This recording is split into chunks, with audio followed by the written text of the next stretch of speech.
বিসমিল্লাহির রহমানির রহিম। সকলকে বাংলার খবর এর নিয়মিত আয়োজন বাংলার খবর টক শোতে স্বাগত জানাচ্ছি। বাংলার খবর নিয়মিত এই আয়োজনটুকু করতে যাচ্ছে। আজকে বাংলার খবরের সাথে অতিথি রয়েছেন। তিনি হচ্ছেন একজন মানবিক মানুষ, আল মাসুদ লোকমান, যিনি কাশিমনগর আইডিয়াল স্কুল অ্যান্ড কলেজের সম্মানিত প্রতিষ্ঠাতা প্রধান শিক্ষক। তিনি একজন মানবিক মানুষ, তার মানবিক জীবনের গল্প শুনব তার কাছ থেকে। সেজন্য তিনি আমাদের বাংলার খবর স্টুডিওতে রয়েছেন। স্বাগত জানাচ্ছি আল মাসুদ লোকমানকে বাংলার খবর টক শুতে এবং বাংলার খবর স্টুডিওতে। আমরা তার জীবন গল্প শোনার আগে আমরা একটা প্রামাণ্যচিত্র দেখব বাংলার খবরে। একটি স্বপ্ন থেকেই শুরু হয়েছিল পথ চলা।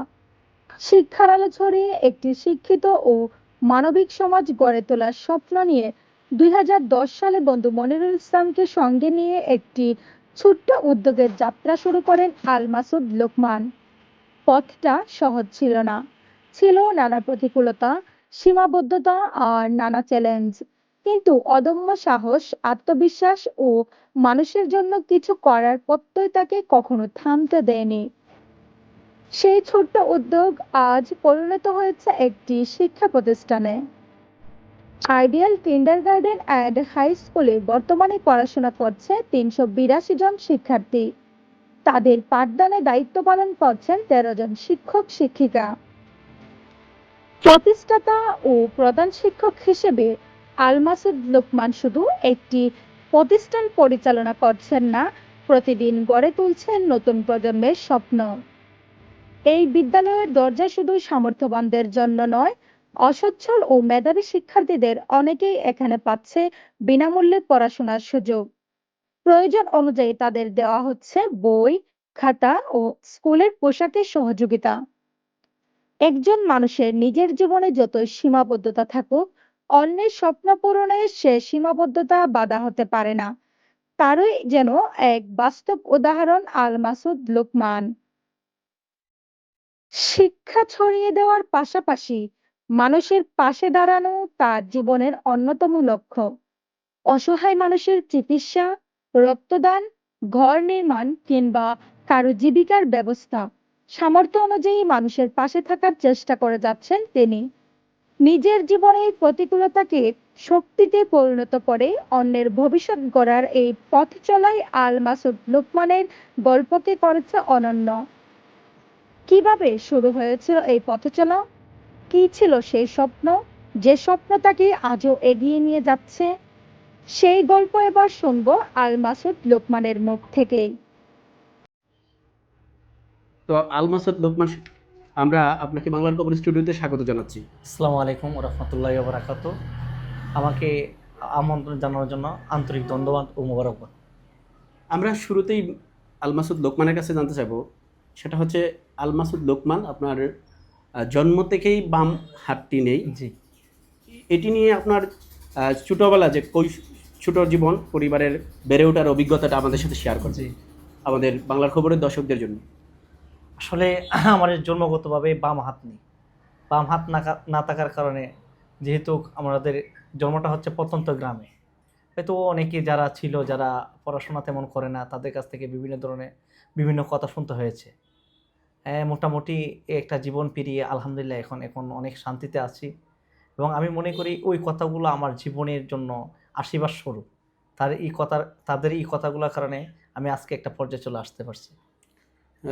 বাংলার খবরে আপনার আরেকটা বিষয় জানতে চাইবো, সেটা হচ্ছে আপনার বিশাল একটা বড় পরিবার, জি। একান্তবর্তী পরিবার, সেটা হচ্ছে 10 ভাই বোনের একটা পরিবার। সেখানে আপনার যে সেই শৈশবটার অভিজ্ঞতাটা বিনিময় করবেন। আলহামদুলিল্লাহ, আমরা 5 ভাই 5 বোন। 5 ভাইদের মধ্যে আমি সবার ছোট, এবং আমার ছোট একটা বোন আছে। আর আমার আব্বা ছিল একজন কৃষক, কিন্তু কৃষক হিসাবে আমার আব্বা আমাদের ভাই বোনদেরকে সবাইকে উচ্চশিক্ষিত করেছে। তো আমার যে শৈশব কেটেছে আমার ফ্যামিলিতে খুব ভালো কেটেছে, এবং পরিবারের মধ্যে তেমন পিছু টান ছিল না। হ্যাঁ। আপনারা 10 ভাই বোন, জি। কে কোথায় আছে, কি অবস্থানে রয়েছে? আমার বড় ভাই হচ্ছে আপনার একটা হাই স্কুলে দায়িত্বে আছে, মনতলা উচ্চ বিদ্যালয়ে আছে, উনি বিচিত্র টিচার হিসেবে আছে। তারপরে ভাই হচ্ছে সাবেক মেম্বার। তারপরে ভাই হচ্ছে ঢাকাতে একটা জব করে উনি অনার্স মাস্টার্স কমপ্লিট করছে। তারপরের ভাই আপনার বিদেশ থাকে, দুবাই প্রবাসী। তারপরে আমি, আমি তো আলহামদুলিল্লাহ একটা প্রতিষ্ঠানে আছি, আইডিয়াল কিন্ডারগার্টেন অ্যান্ড হাই স্কুলে একটা প্রতিষ্ঠানে আছি। আর 5 বোনের মধ্যে 5 বোনের বিয়ে হয়ে গেছে, 2 বোন মারা গেছে। আচ্ছা, আপনি শুরুতেই বলছিলেন যে আপনার একজন অনুপ্রেরণা রয়েছে, যিনি আপনাকে পেছন থেকে সকল কাজে অনুপ্রেরণা দিয়েছে। এই যে বাম হাত নাই, অনেকে অনেক রকম কটূক্তি করতো, তার মধ্যেও আপনাকে এগিয়ে যাওয়ার যে একজন অনুপ্রেরণা, তিনি কে?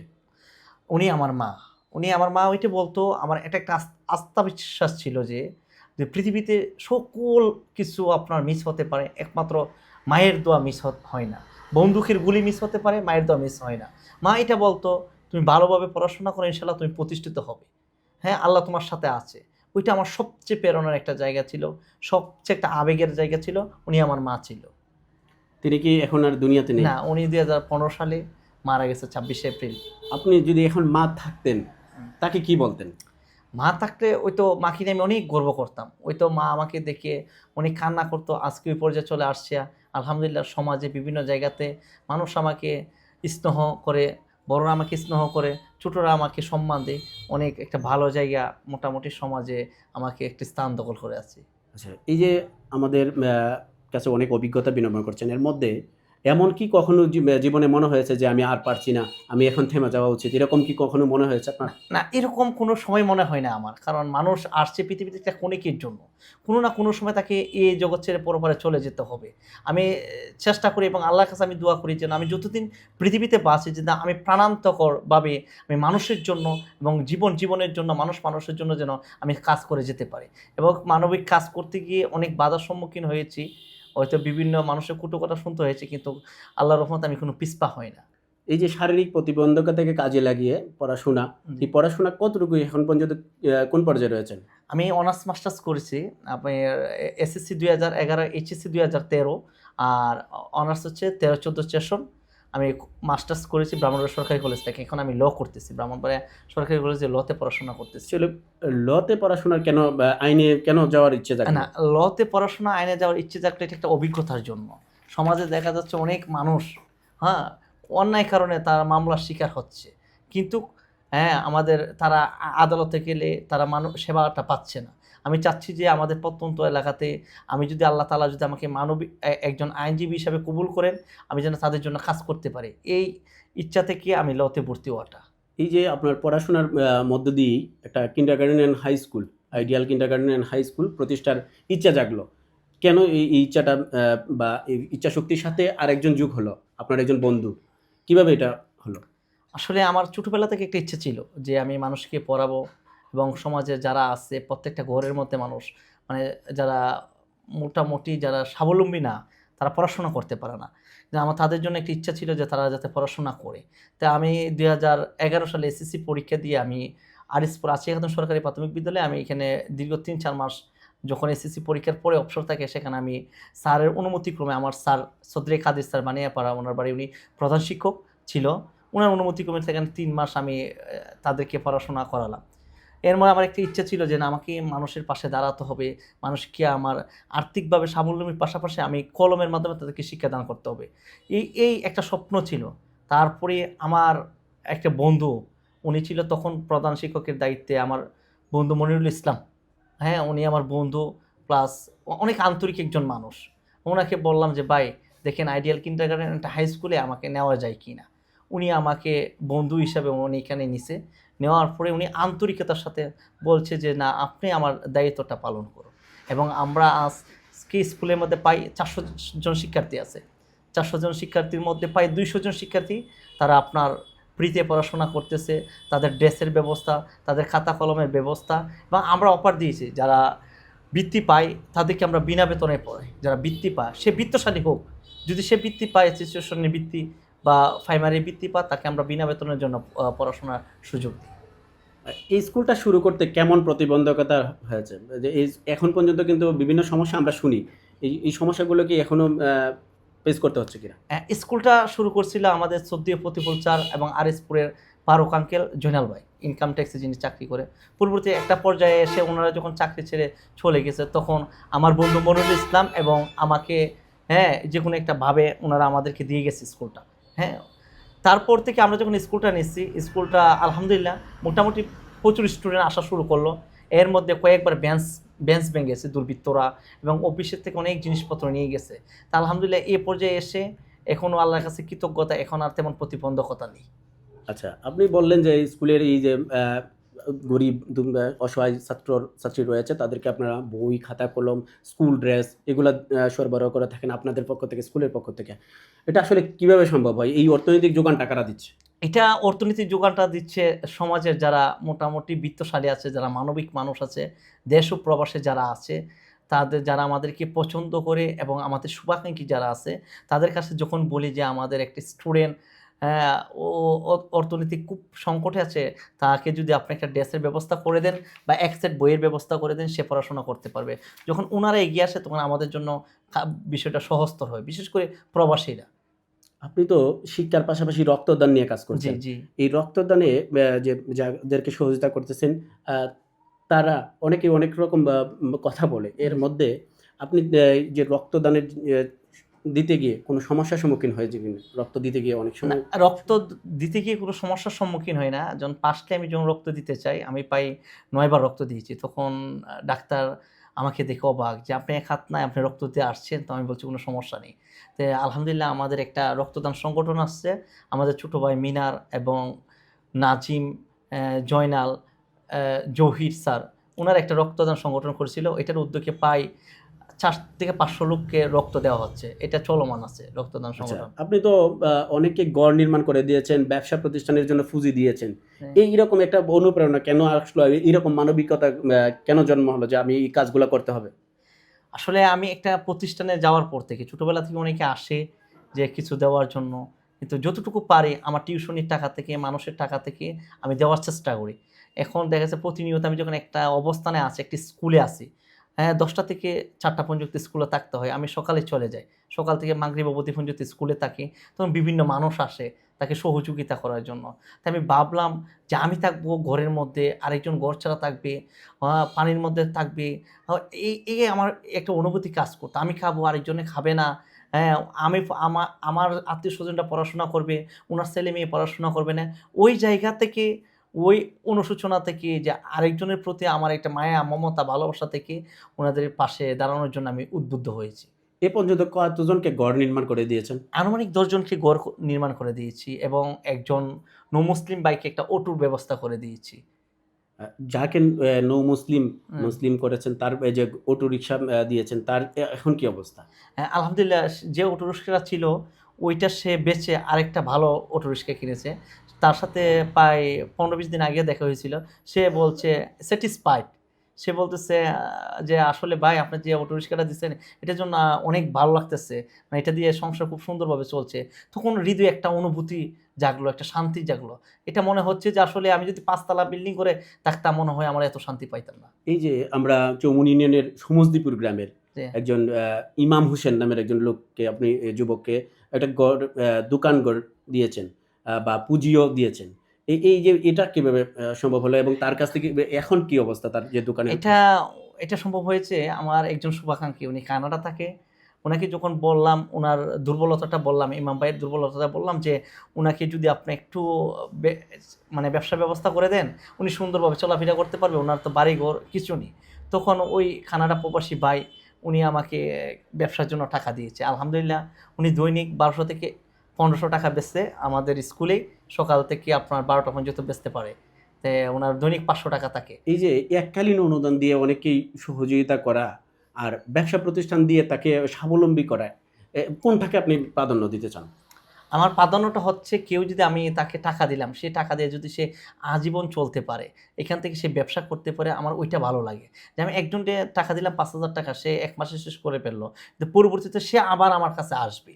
তা আমার কথা হলো যে আমি যদি কাউকে ৫০,০০০, ৪০,০০০ টাকা দিয়ে দিলাম, এই ৪০,০০০ টাকা দেওয়ার পর সে এখান থেকে ব্যবসা করে তার ছেলে-মেয়ে নিয়ে মানে খাওয়া-দাওয়া করলো, সংসার সুন্দর করে চালালো, ওইটা আমাদের সমাজের দৃষ্টিতে ভালো মনে হয়। আসলে আপনি তো বিভিন্ন সময় প্রবাসী ভাইদের সহযোগিতা নিচ্ছেন, মানুষকে সহযোগিতা করতে গিয়ে। তারপর পরই আপনার টিউশনি সহ বা স্কুলের যে ইনকাম, এখান থেকেও মানুষকে সহযোগিতা করতেছেন। আপনি কি মনে করেন যে একজন মানুষকে সহযোগিতা করতে গিয়ে যে টাকা পয়সাটাই প্রথম দরকার, নাকি নিজের স্পৃহা এবং মনের যে সাহসটাই দরকার আগে? আমার মনে হয় যে আসলে মানবিক কাজ করতে গিয়ে অনেক মানুষের সাথে, অনেক সমাজে অনেকের সাথে কথা হয়েছে। আমার মনে হয় যে আর্থিক দিক থেকে মনের দিকটা অনেক বড়। অনেকের আছে তেমন টাকা পয়সা নাই। যখন বলি যে ভাই এমন একজন মানুষ অসুস্থ, আপনাকে পাশে দাঁড়াতে হবে। দেখা গেছে উনি অনেক কষ্ট করেছিল। তারপরে দেখা গেছে ১,০০০ ২,০০০ টাকা বিকাশে পাঠিয়ে দেয়। আবার বলে যে ভাই এই টাকাটা আপনি কাউকে বলবেন না। হ্যাঁ? আমার মনে হয় এখান থেকে আমি একটু যে জ্ঞান আহরণ করতে পারি, যে বিষয়টা হচ্ছে যে মানুষের উদার মনটা দরকার। আপনি তো ব্যক্তি জীবনে এই মানবিক কাজকর্ম করতেছেন। কিন্তু আপনি তো এখনো বিয়ে-শাদী করেননি। না, না। তো বিয়ে-শাদী না করলে আপনার মনে হয়নি কখনো যে আমি জীবন থেকে অনেকটা দূর মানবিক কাজগুলা করতে গিয়ে নিজের জীবনটা থেকে অনেক দূর পিছিয়ে গেছি, এরকম মনে হয়েছে কোনো? না, না। আসলে ওই যে মানুষ মানুষের জন্য, আমি সবসময় বলি জীবন জীবনের জন্য। আর বিয়েটাও জীবনের একটা গুরুত্বপূর্ণ অংশ।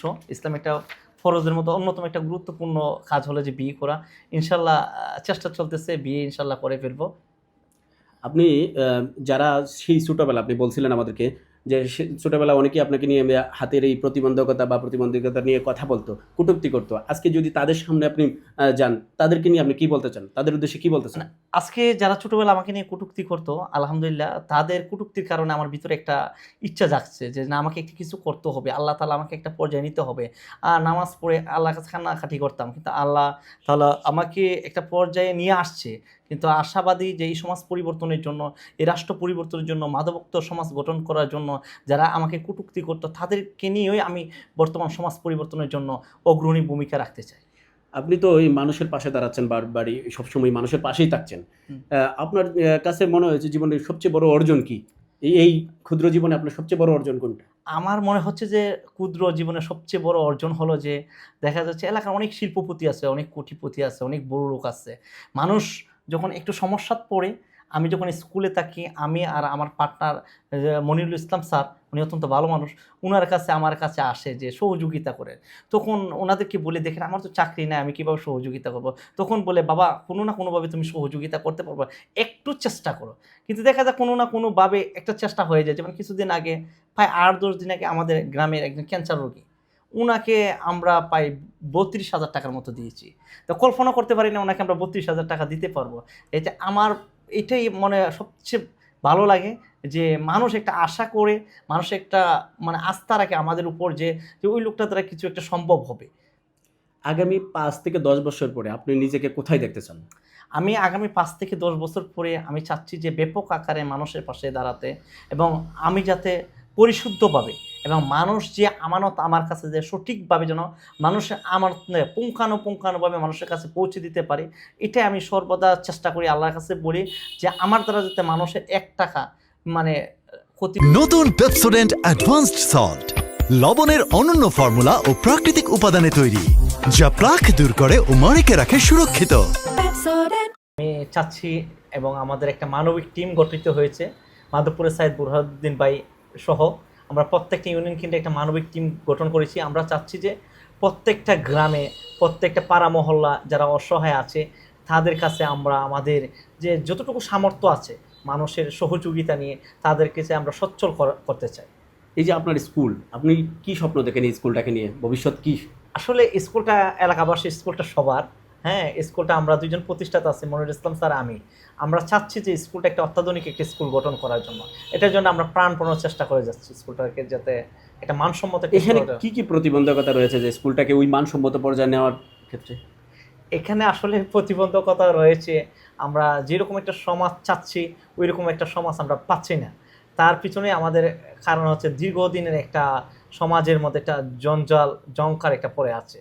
তা আমরা যদি মনে করেন মানুষ একটা মোটিভেটেড হচ্ছে দিন দিন, স্কুলের প্রতি মানুষের একটা আগ্রহ বাড়ছে, আশাবাদী মানুষের যেরকম আগ্রহ অনুপ্রেরণা বাড়ছে, ওই রকম আগ্রহ অনুপ্রেরণা বাড়লে আমরা স্কুলটাকে অদূর ভবিষ্যতে অনেক দূরে এগিয়ে নিয়ে যেতে পারবো। আপনি যে আমাদের এই প্রজন্মের যে তরুণ প্রজন্ম রয়েছে, এই তরুণ প্রজন্মের উদ্দেশ্যে আপনার কি বক্তব্য? আসলে তরুণ প্রজন্মের প্রতি আমার বক্তব্য হচ্ছে যে এটাই, আমরা তরুণ, মানে তারুণরাকে কোনো কিছু আটকিয়ে রাখতে পারে না। আমাদের যদি একটা সৎ ইচ্ছা থাকে, আমাদের যদি একটা আশা থাকে, বুক ভরে একটা আশা থাকে, সাগরের মতো উদার মন থাকে, তাহলে আমরা একটা উন্নত সমাজ গঠন করতে পারবো। এই যে আপনার এই প্রতিবন্ধকতাকে কাজে লাগিয়ে বা প্রতিবন্ধককে দূরে ঠেলে দিয়ে নিজের জীবনটাকে অন্য দিকে নিচ্ছেন, বা একটা ভালো পর্যায়ে নিয়ে যাচ্ছেন, এই ক্ষেত্রে আপনার কাছ থেকে তরুণ প্রজন্ম কি শিক্ষা নিতে পারে? যেমন অনেকেই আসলে রক্ত যখন আমরা খুঁজি, অনেক সময় রাত্রে 1টা-2টার দিকে রক্ত চায় মানুষে, তখন মানুষ বলে যে আমি রক্ত দিতে ভয় করে। বা সামাজিক কাজে যখন বলি তখন বিভিন্ন সবার তো মেন্টালিটি একরকম না, বিভিন্ন প্রতিবন্ধকতা তারা দেখায়। আমি মনে করি ওনারা আমাকে দেখে একটু শিক্ষা নিতে পারে। যদি আমি 1 হাত দিয়ে রক্ত দিতে পারি 3 মাস অন্তর অন্তর, তাহলে আসলে রক্ত দিলে কোনো সমস্যা হয় না। বরঞ্চ রক্ত দিলে শরীরের শারীরিক যে গঠন কাঠামো এবং শরীরে অনেক রোগ প্রতিরোধ ক্ষমতা বাড়ায়, এবং সামাজিক কাজে কোনো মনে ইচ্ছাশক্তি থাকলে সামাজিক কাজে কোনো কিছু বাধা থাকতে পারে না। এই যে আমরা সীমান্তবর্তী অঞ্চলের মানুষ, এই অঞ্চলে সবচেয়ে বড় সমস্যা হচ্ছে মাদক। আপনি এই তরুণ সমাজকে মাদকের বিরুদ্ধে কি বলতে চান? তরুণ সমাজকে মাদকের বিরুদ্ধে বলতে চাই এটাই, আমরা যদি তরুণ সমাজকে মাঠে খেলামুখী করতে পারি, ফুটবল খেলা, ক্রিকেট খেলামুখী আমরা করতে পারি, এবং অনলাইন গেমস থেকে আমরা দূরে রাখতে পারি, তাহলে মানে তাহলে আপনার মাদক মুক্ত একটা সমাজ গঠন হবে। কারণ মাদক শুধু একটা মাদক না, একটা মাদক একটা সমাজ, একটা পরিবার, একটা রাষ্ট্রকে ধ্বংস করে দেয়। ধন্যবাদ আল মাসুদ লোকমানকে আমাদের সাথে আমাদের বাংলার খবরের সময় দেওয়ার জন্য, বাংলা খবর স্টুডিওতে সময় দেওয়ার জন্য আমি ধন্যবাদ জানাচ্ছি। আমরা আসলে একদিন আপনাকে আরও বড় পর্যায়ে ভালো একজন মানবিক মানুষ হিসেবে দেখতে চাই। আমাদের উদ্দেশ্যে আপনার কি বক্তব্য? আপনাদের প্রতি আমার কৃতজ্ঞতা, বাংলা খবরের প্রতি আমি উদাহরত আহ্বান করব। আপনারা যে আয়োজনটা করেছেন, এই আয়োজনটা অত্যন্ত গর্বের একটা বিষয়, যে আমাদের মতো যারা আছে বা সামাজিক মানুষ যারা আছে তাদেরকে নিয়ে যদি মানুষের সামনে পেশ করানো যায়, এই সামাজিক মানুষগুলো আরও উদ্বুদ্ধ হবে, এবং সামাজিক মানুষগুলো উদ্বুদ্ধ হয়ে তারা সমাজ এবং রাষ্ট্রের প্রতি এবং অসহায় মানুষের প্রতি তারা কাজ করতে আরও অনুপ্রেরণা পাবে। বাংলার খবরের প্রতি আমি উদারত আহ্বান জানাবো, আমরা যাতে প্রত্যেক সপ্তাহে প্রত্যেকটা যে কোনো একটা এলাকা থেকে আমরা যদি এরকম মানুষ নিয়ে এসে আপনারা এই ধরনের প্রোগ্রাম করেন, মানে সমাজ একটা আলোকিত হবে, এবং বাংলার খবর অনেক দূর এগিয়ে যাক, এবং দেশ থেকে দেশান্তরে এটা প্রচার প্রসারিত হোক। আমি দোয়া করি, শুভকামনা রইল বাংলা খবরের প্রতি। ধন্যবাদ, এবং সকল দর্শক শ্রোতাদেরকেও ধন্যবাদ জানাচ্ছি আমাদের সাথে থাকার জন্য। আমরা আর কথা লম্বা করব না। আল মাসুদ লোকমানকেও আমাদের বাংলার খবরের স্টুডিও থেকে ধন্যবাদ জানাচ্ছি। বাংলার খবর নিয়মিতই এই আয়োজনটুকু করবে, এবং বাংলার খবরের সাথে মানবিক মানুষও যারা সমাজের সমস্যার সম্ভাবনা নিয়ে আমরা নিয়মিত কথা বলবো। আগামী পর্বে কথা হবে আবারও কোনো একটি মানবিক বিষয় নিয়ে। সেই পর্যন্ত আপনাদের সাথে রয়েছি আমি হামিদুর রহমান। ধন্যবাদ সকলকে। এই বাংলার খবরের সাথে থাকবেন। আসসালামু আলাইকুম।